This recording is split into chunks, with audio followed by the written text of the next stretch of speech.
All right, hello out there in comic book land. It's Sunday night, and there are two trade paperbacks that I'm going to do a review of. First one will be one of the ones I picked up this last Wednesday because none of our DC books came in.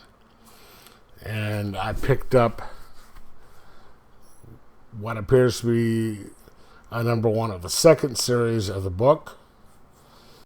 And it had the trade of the first series before that, so I'm getting this. Bomb Queen, WMD, Woman of Mass Destruction. Alright, so this is a satire. Political satire and probably a comic satire.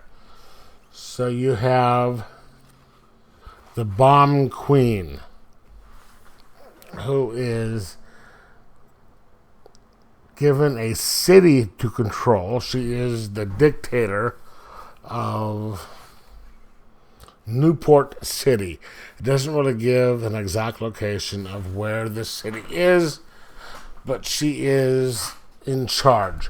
There's a mayor and all this other stuff, so they can do the political, satire and the superhero satire in the whole thing. And it was kind of a different view of it. It sort of reminded me of what Garth Ennis did with The Boys, but not as good. So you have the Bomb Queen, who is in charge of Newport City, and she can make regulations saying, okay, there is a crime zone here, there's a crime zone here, which they can use to control the crime statistics, and she can use her power to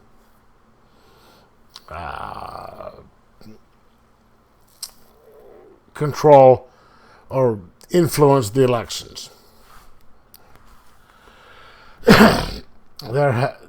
In the backstory of this universe, there were certain heroes, there were certain bad guys, and they're all clones. And they're regulated by the government.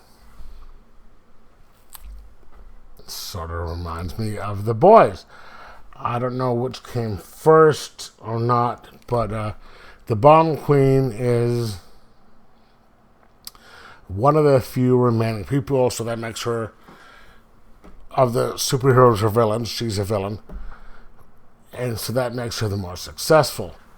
And you have a guy who is trying to run for mayor of Newport City, which is portrayed kind of as a semi-conservative, and the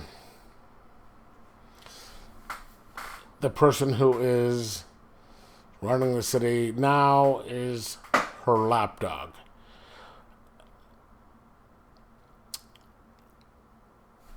Jamie Robinson is trying to make a statement on politics, and I think he does a fairly good job of trying to cover all sides. Liberal, conservative, far left, far right. But you can sort of still see where he is trying to go with this. But it was kind of fun. It wasn't as good as I thought it would be, but it was still somewhat interesting to see what certain people think about politics in the modern era, combined with a look at the superhero genre. Did I just say superhero? Superhero genre. Overall, it was a really interesting try, and I don't know if Jamie Robinson was trying to be like Garth Ennis, to do a Garth Ennis type thing, and if she, I don't know if Jamie is a male or female, if they're trying to match Garth Ennis, it didn't succeed. But if they weren't, it was pretty good. If that makes any sense whatsoever. If you like satire, if you like sort of superhero type stuff, it doesn't show who does any of the other artwork. Or anything else. But part of the satire is the outfit. That is the satire of the superhero outfit, because she wears virtually nothing, which is kind of a comment on superhero, supervillain outfits.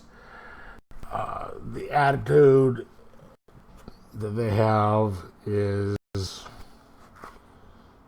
towards them is the same, but you know what? It makes it an interesting look at it. So I'm gonna give this a 3.0 out of 5. And if you like satire, if you like superhero satire or political satire, get it. If not, skip it. So if you've seen it or read it, let me know what you think. If you haven't, give it a shot. And talk to you later, and like your comics.